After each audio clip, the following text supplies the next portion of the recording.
태초에 말씀이 계시니라. 이 말씀이 하나님과 함께 계셨으니 이 말씀은 곧 하나님이시니라. 그가 태초에 하나님과 함께 계셨고 만물이 그로 말미암아 지은 바 되었으니 지은 것이 하나도 그가 없이는 된 것이 없느니라. 그 안에 생명이 있었으니 이 생명은 사람들의 빛이라.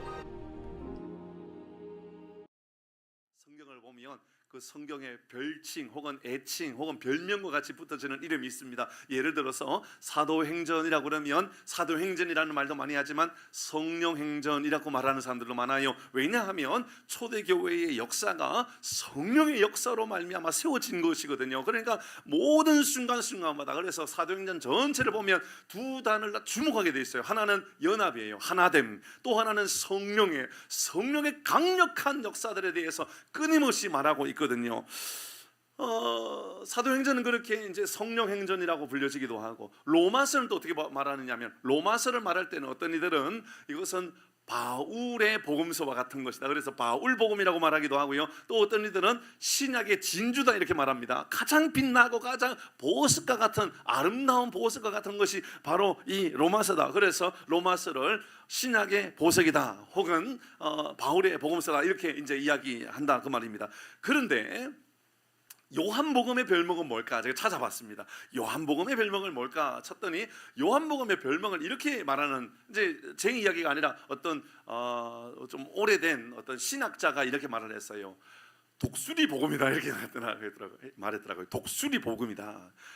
새 중에 가장 강력한 힘을 가지고 있는 게 이제 독수리, 가장 높은 곳에서 가장 멀리 날아가되 가장 빠른 속도로 가장 강력한 힘을 드러내는 독수리와 같은 것, 그게 바로 요한복음이다 이렇게 이야기한 겁니다. 그래서 성경 가운데 가장 강력한 역사, 가장 힘 있는 역사, 이런 어쩌면 죄송합니다. 여러분의 귀는 어떻게 될지 모르지만 제가 최대한 노력을 하겠습니다만은 어쩌면 저도 피를 토하는 설교를 많이 하게 될지도 모릅니다. 이전보다 훨씬 더 저는 더 강력하게 이 요한복음을 설교할지도 모르겠다는 생각을 많이 가지게 되었습니다. 물론 오늘도 마찬가지입니다만은 그렇습니다.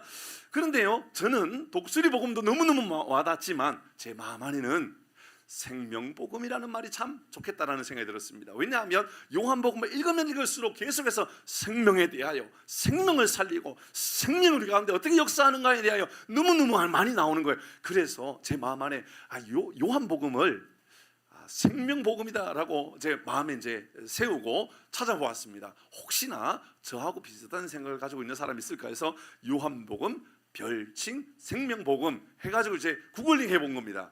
세상에 제 생각하고 똑같은 사람이 많더라고요. 그래서 요한복음을 생명복음이라고 말하는 사람이 너무너무 많은 거예요. 제 생각이나 목사의 생각이나 뭐 신학자의 생각이나 다른 게 없는 겁니다. 똑같은 겁니다. 그리고 이제 성경을 찾아본 겁니다. 이제 하나하나 요한복음은, 물론 이제 요한복음을 뭐 한두 번 읽었겠어요. 요한복음을 읽으면서 요한복음을 다시 찾아보면서 생명에 대한 이야기를 어떻게 이야기하고 있는가. 그러니까는 요한복음의 생명에 대하여, 영원한 생명에 대하여 언제 어떻게 표현했는가를 조금 어느 정도 찾아보았습니다. 제일 먼저 중요한 것, 여러분께 한번 여쭤보십시다. 요한복음에서 가장 유명한 성경 구절은 요한복음 같이 합니다. 시작. 잠깐만 띄워주셔도 됩니다. 예, 시작. 독생자를 주셨으니 이는 그를 믿는 자마다 멸망하지 않고 영생을 얻게 하는, 생명을 얻게 하려 합니다. 우리가 영원한 생명을 얻게 하기 위하여 예수님이 우리에게 오셨다. 그러니까 우리가 잘 알고 있는 요한복음 3장 16절의 핵심은, 우리에게 하나님은 우리를 포기하지 아니하시고 우리를 영원한 사망에 두지 아니하시고 영원한 생명, 영생을 우리에게 주고자 합니다라고 분명하게 말씀하고 있죠. 요한복음을 이제 시작하면서 보면 아주 중요한 사건 중에 우물가에서 예수님께서 여인에게 지금까지도 5명의 남자가 있었지만 지금 사는 남편도 네 남편이 아니라고 했던 그 사마리아 우물가에서 사건입니다. 예수님께서 그 여인에게, 정오에 물을 떠러 온 여인에게 말합니다. 야, 나에게 물을 좀 달라. 그 여인이 말합니다. 내가 누군지 알면 나한테 물을 달라 할 수 없을 겁니다. 맞다, 너는 내가 누구인지 알면 나한테 물을 달라 했을 것이다. 예수님 얼토당토하는 얘기인 거예요. 나한테 물을 좀 달라? 내가 누군지 알면 물 달라고 못할걸요? 그래, 내가 너에게 주는 물을 마셔야 된다.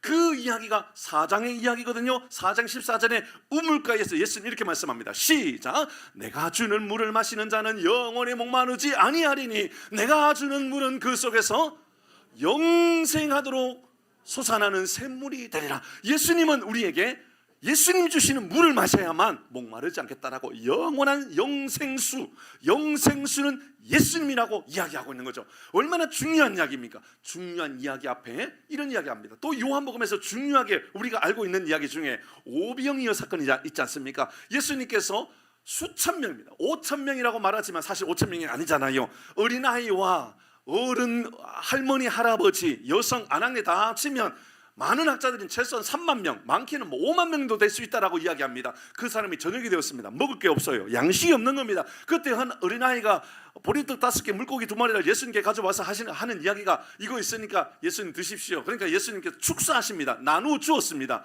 세상에 이게 보리떡 5개, 물고기 2마리 그게 얼마나 되겠습니까? 그런데 누가 먹어도 얼마나 되겠냐라는 이야기는 제자들이 했던 이야기거든요. 그런데 그걸 나누어 주었는데 모두가 다 먹고도 12광주리가 남았던 겁니다. 그때 예수님께서 분명히 기억하세요. 예수님께서 내가 주는 떡이거든요. 그러니까 예수님은 떡을 주셨단 말입니다. 그래서 수만 명이 먹었어요. 그런데 하시는 이야기가 떡을 주셔서 먹게 했던 예수님이 엉뚱한 이야기합니다. 요한복음 6장의 말씀에 25절에 이렇게 말씀합니다. 35절 시작.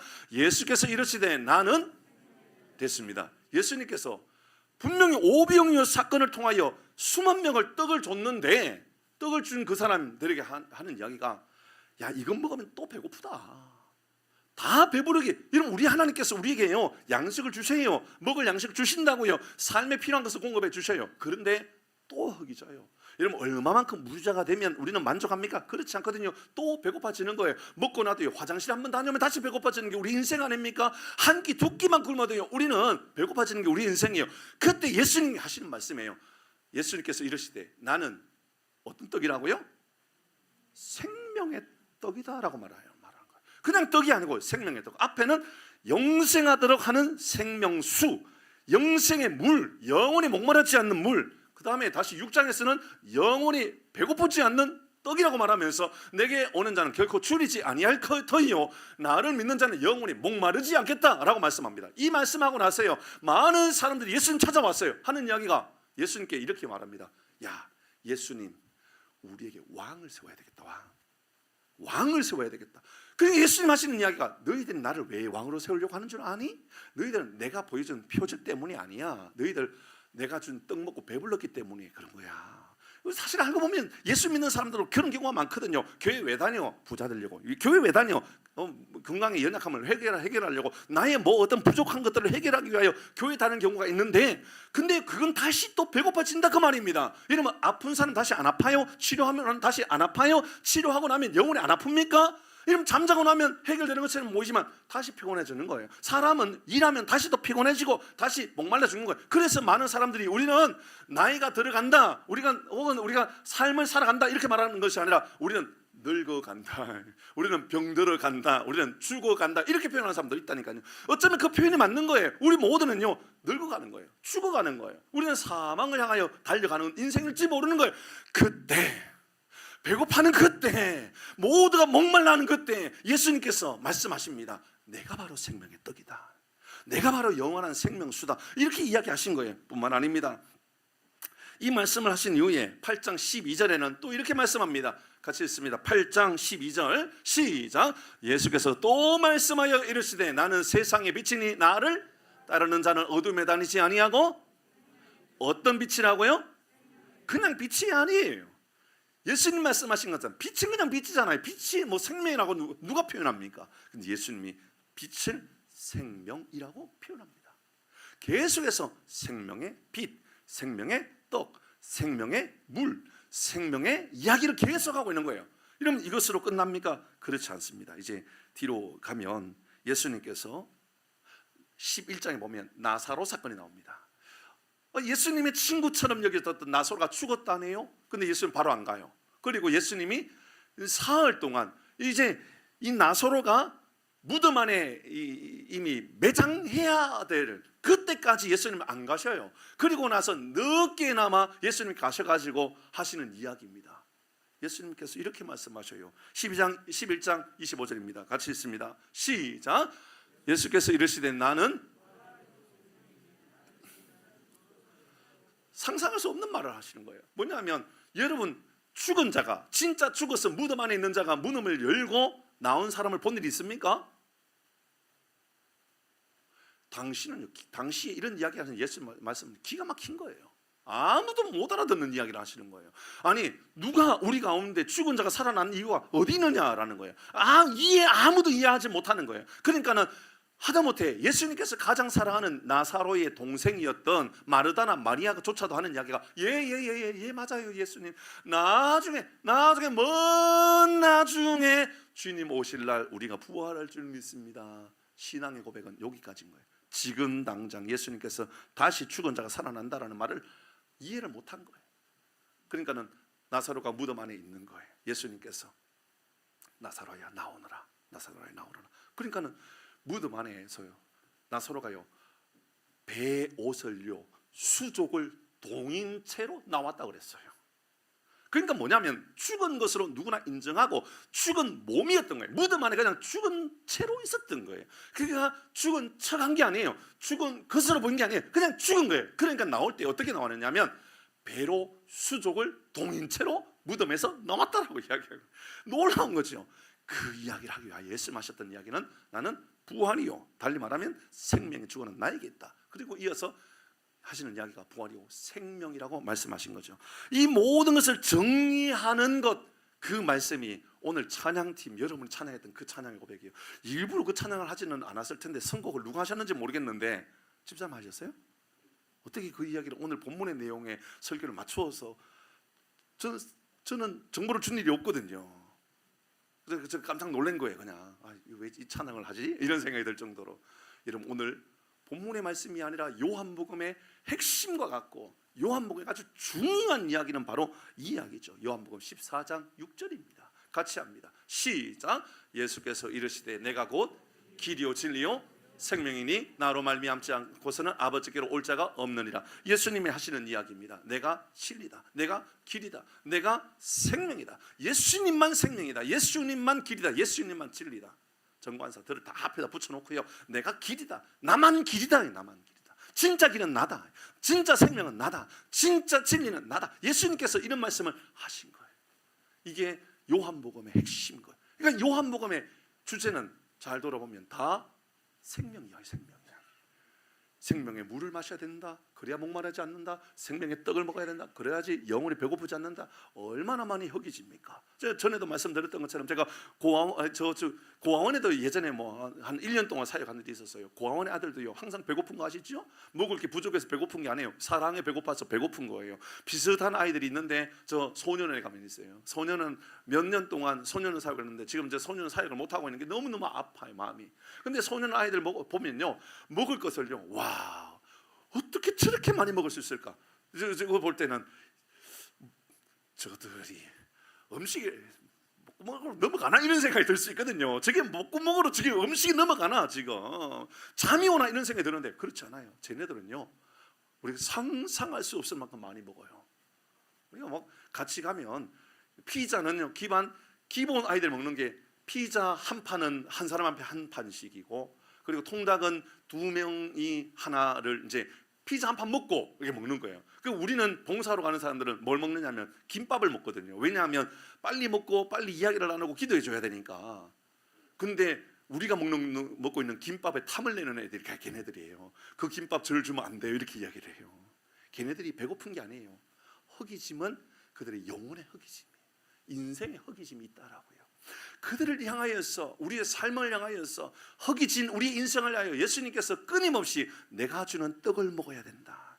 내가 주는 빛, 그 생명의 빛 안에 거하여야 된다. 그러니까 내가 부활이고 생명이다. 여러분 조금 전에 읽어드렸던 말씀은 한 번쯤이 아니라 얼마나 많이 들어본 이야기입니까? 그런데 이 모든 이야기가 다 요한복음에 들어있었던 겁니다. 그래서 저는 요한복음을 요한복음이 아니라 생명복음이라고 말하는 게 괜찮겠다라는 생각이 드는 겁니다. 그러면서 요한은 저 뒤에 요한복음 20장에서 요한복음을 왜 기록했는지를 설명해 줍니다.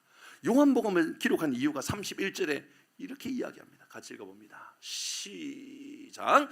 오직 이것을 기록함은 너희로 예수께서 하나님의 아들 그리스도이심을 믿게 하려 함이요 또 너희로 믿고 그 이름을 힘입어 생명을 얻게 하려 함이라.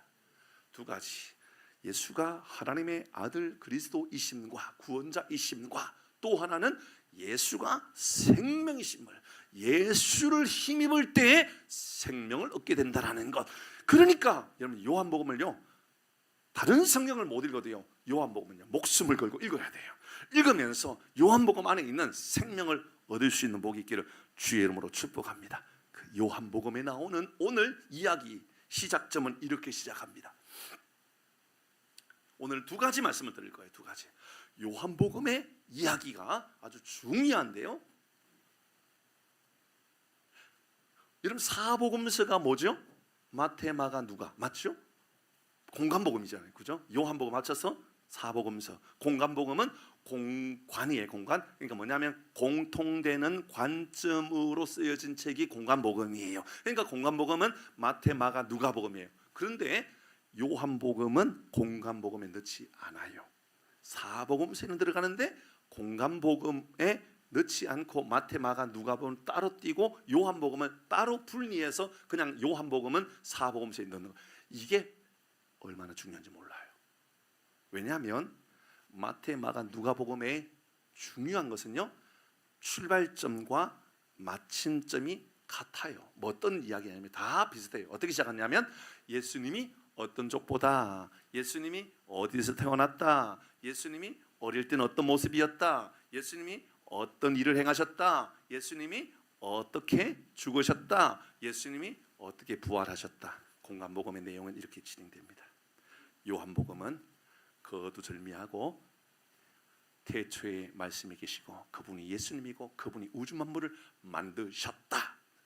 예수님에 대한 이야기는 앞에 어떻게 했다, 어떻게 태어났다, 어떤 족보다 아무 설명이 필요 없다. 예수님은 생명이다, 이 말을 하고 싶은 거예요. 예수님에 대하여 요한이 하고 싶었던 것은요, 넘치는 감정의 흥분함이 있는데 저는 이게 감정의 흥분으로 느껴지는 게 아니에요. 성령의 그 흥분되게 하시는 성령의 역사가 그를 얼마나 지금 불타오르는지, 그는 예수님의 어린 시절, 예수님의 고난의 시절, 예수님의 힘든 시절, 예수님의 어머니 시절, 예수님의 족보 이야기, 그런 이야기 하고 싶은 것이 아니고요, 이 우주 만물의 주인은 예수님이다라는 것을 말하고 싶은 거예요.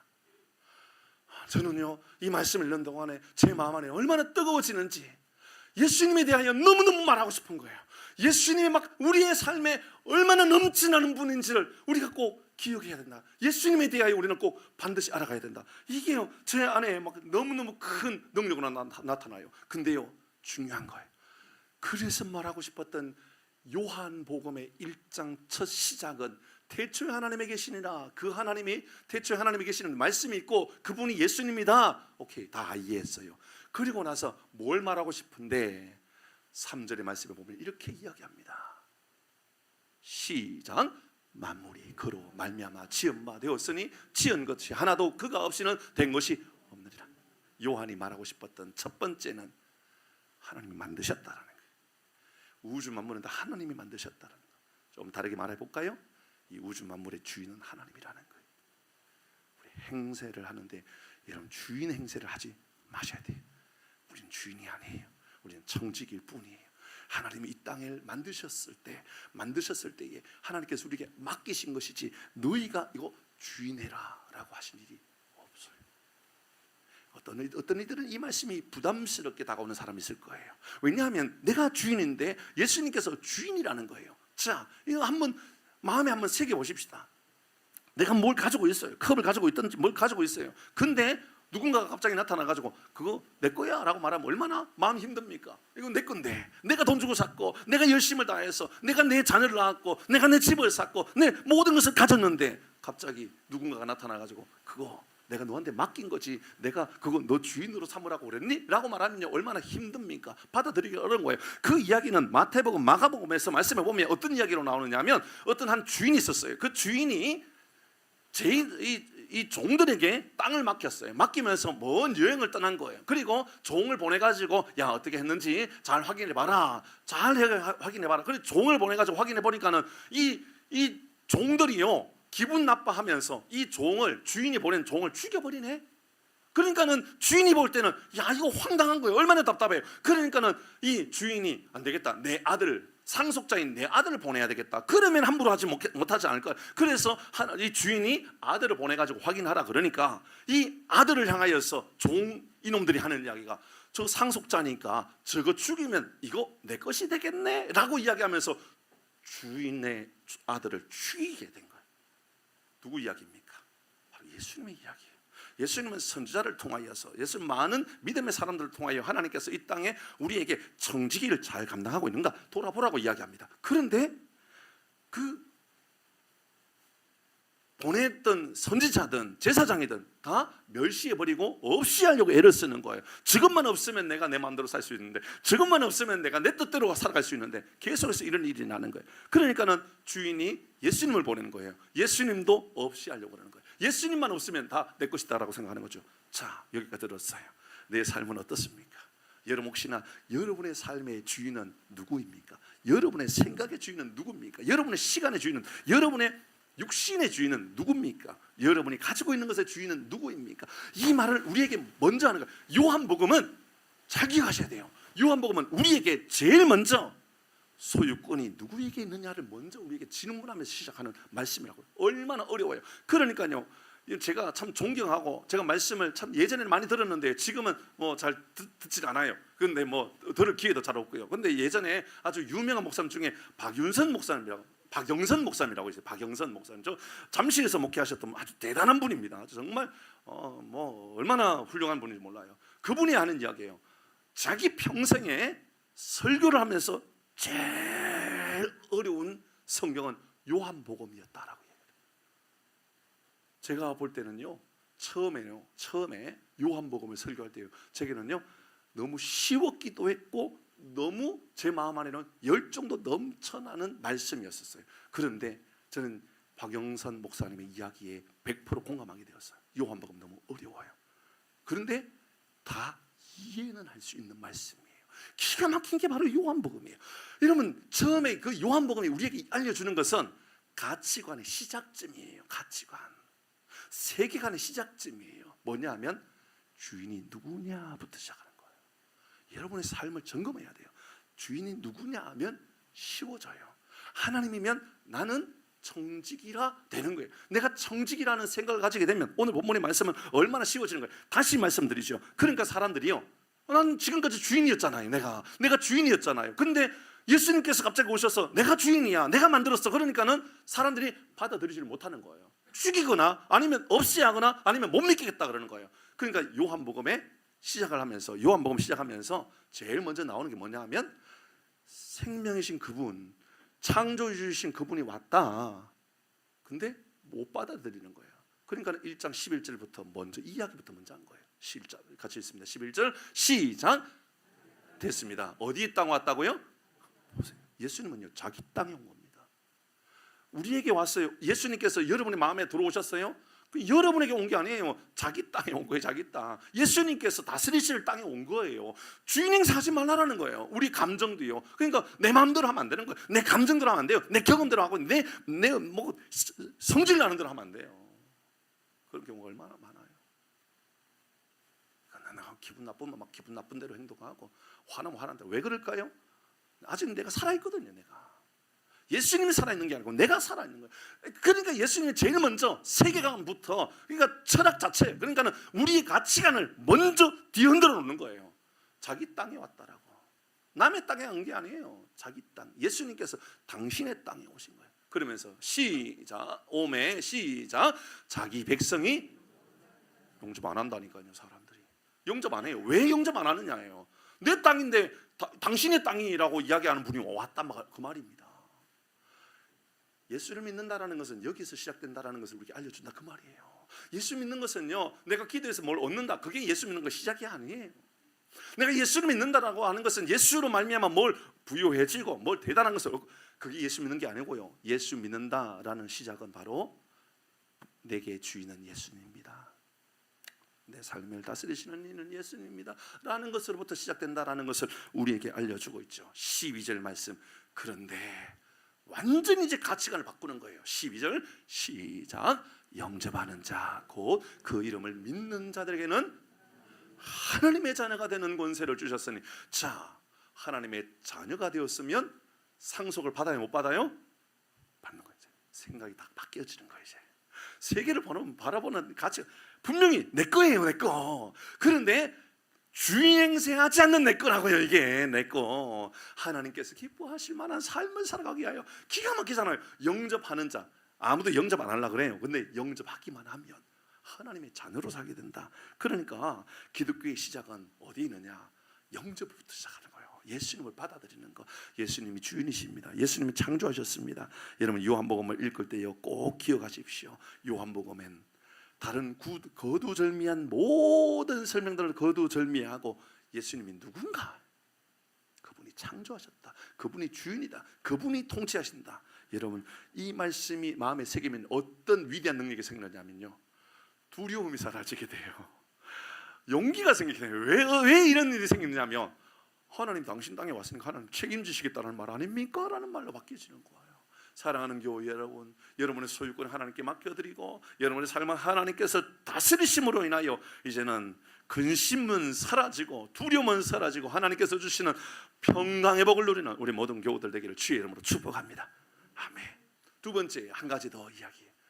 두 번째 4절 말씀, 오늘 본문의 4절 말씀은 예수님에 대하여 이렇게 설명하고 있습니다. 4절 시작.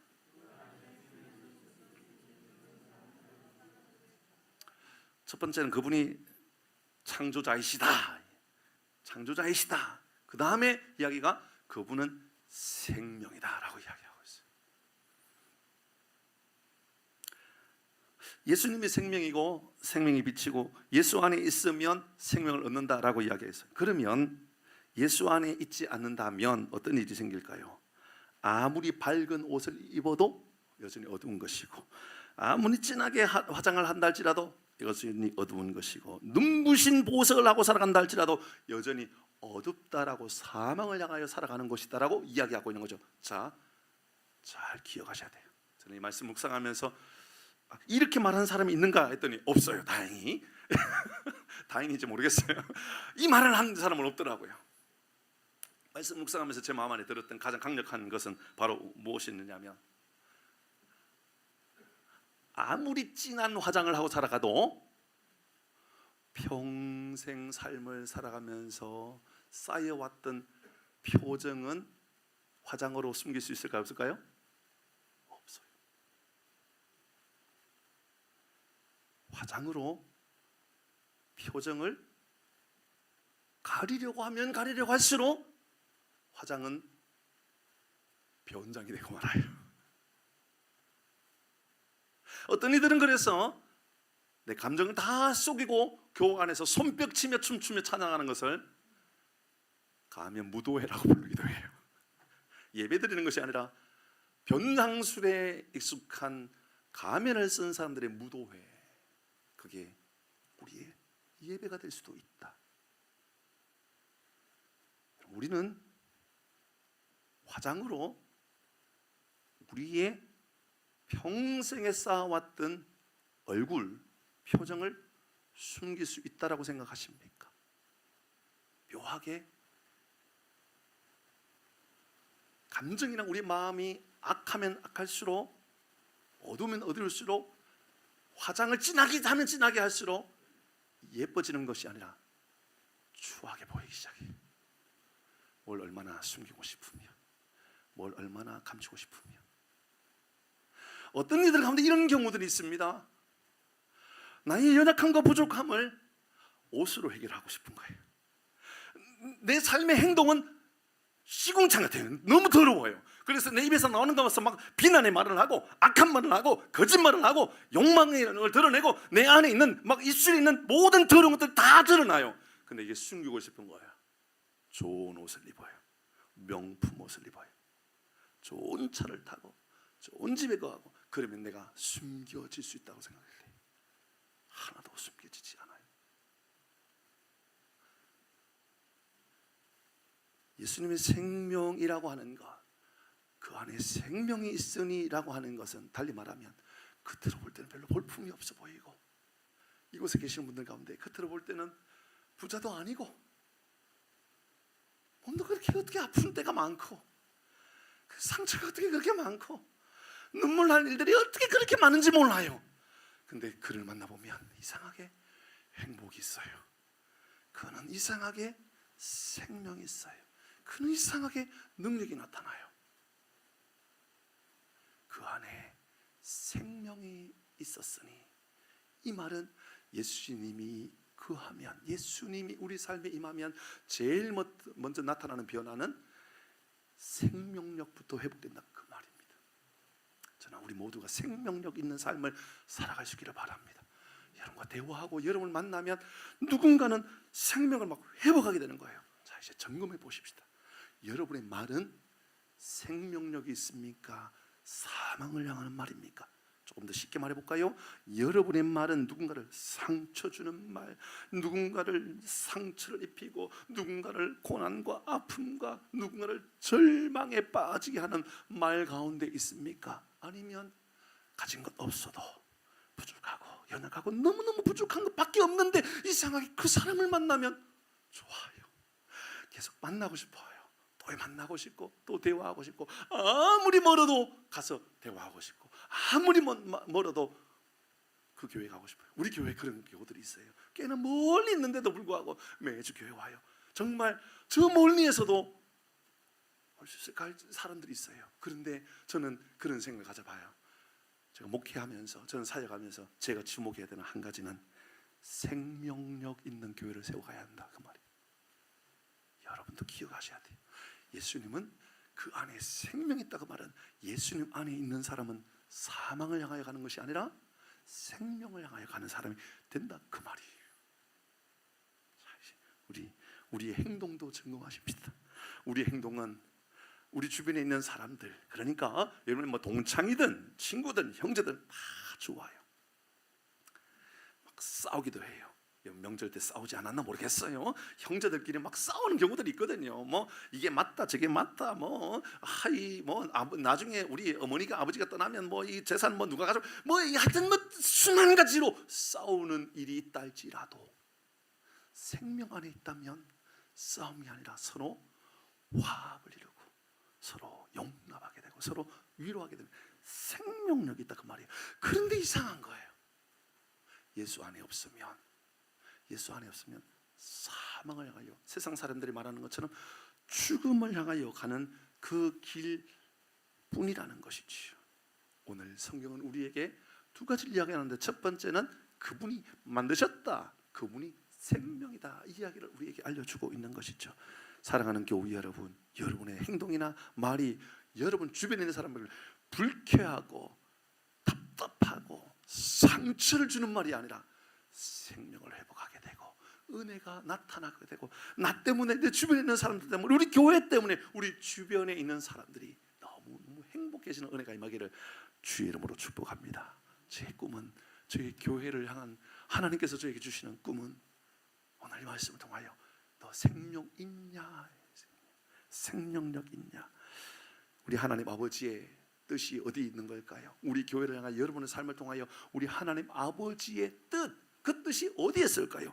요한복음 6장 40절에 말씀을 보면 하나님 아버지의 뜻이 있다고 그랬어요. 그 뜻이 뭔지 40절 시작. 내 아버지의 뜻은 아들을 보고 믿는 자마다 영생을 얻는 것이야. 그렇다니까요. 생명을 얻는 거예요. 우리 하나님의 뜻은요, 우리 안에 절망을 주는 것이 아니라 생명을 주는 거예요. 여러분의 삶도 그렇게 만들어 가야 되는 거예요. 말씀을 마무리하려고 합니다. 최근에 한국 사회뿐만 아니라 전 세계 사회가 좀 시끄러운 이야기가 많아요. 저 중동의 전쟁 이야기나 저 러시아의 전쟁, 이건 뭐 너무 오래되었는 이야기고, 근데 최근의 이야기를 볼까요? 한국의 뭐 무한의 비행기 뭐 그것도 뭐 그래요. 그런 이야기가 있었고요. 그 이후에 한국은 막 쑥대밭이 되어가고 있어요. 지금 막 그 이전부터 세상에 여러분이 모르겠어요. 제 삶은 그랬어요. 제 삶에는 옛날에 저 세월호 때보다도 지금 훨씬 더 사회적으로는 불안하고 쑥대밭이 되고 있는 것 같아요. 왜 이렇게 다 분열이에요? 맨날 나누는 거예요. 맨날 싸우는 이야기밖에 없어요. 정치든 교회든 학교든 다 싸우는 이야기예요. 똑똑해도 똑똑한 사람끼리 싸우고요. 그냥 예수님도 예수님끼리 싸우고요. 목사도 목사들끼리 싸우는 이야기밖에 없어요. 지금 전 너무 절망스러워요. 묻고 싶어요. 예수 안에 있는가 우리가? 예수 안에 있는가? 미국이 제가 전에 한번 한 2주 전인가 말씀드리면서 그 이야기 드렸던 것 같아요. 미국이 저 LA 서부 지역에 미국 서부 지역에 화재가 불이 났잖아요. 불이 나가지고 LA 인근 지역에 얼마나 큰 불이 났는지 당시 제가 말씀드리면서 여러분 피해액이 한 100조 정도 된대요. 100조라는 말씀 드렸어요. 여러분 아무도 감흥이 없잖아요. 100조라는 것은 우리가 그릴 수 있는 돈도 아니고 생각해 본 일도 없는 돈이잖아요. 100조. 집사님 100조 만져보셨어요? 100조. 저는 일하지 않는 100조입니다. 백수입니다. 100조. 근데 제가 어제 LA 소방청 홈페이지에 들어가서 확인했더니 피해 예산액이 400조. 미국 경제적으로 상당히 엄청난 큰 타격이 맞게 될 거예요. 한국뿐만 아니라 전 세계를 막 힘들게 할 거예요. 분명히 우리도 그럴 거예요. 근데 여기서 끝나지 않아요. 미국의 그 화재는 LA 화재는 25일 만에 진화가 되었어요. 그런데 조금 더 내려가면 LA에서 조금 더 내려가면 샌디에고가 있거든요. 거기 지금 불이 9일째 나고 있어요. 그 불이 멕시코 국경까지 번져가 있어요. 지금 그것도 꺼지지 않고 있어요. 미국의 헬기하고 비행기하고 부딪혀가지고 사고 나서 수십 명이 죽었어요. 어제 뉴스에는 또 의료용 비행기가 떨어져서 또 죽었어요. 한국의 김해에도 무안에도 자꾸 이런 이야기가 들려져요. 뿐만 아니라 여전히 전 세계 내라는 수십 군데의 나라에서 전쟁 중에 있어요.